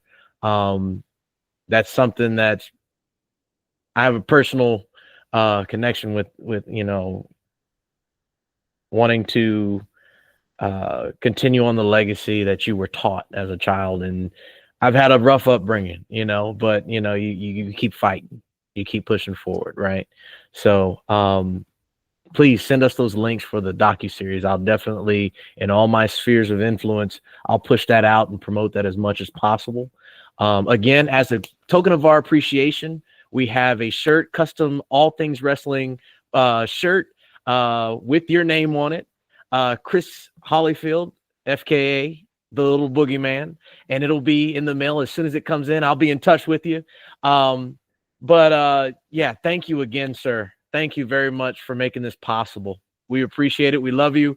We've got fans that may not be watching, but they will see this and they will comment on the videos. So please, please, please, for all my fans out there, like, share, subscribe. I'm Theophilus, the Oracle Felder. Thank you for watching this first podcast with Chris Hollyfield, formerly known as WWE's The Little Boogeyman. You guys have a great night. And remember, as always, we don't fight on our knees. We fight on our feet, 10 toes down. Have a great night.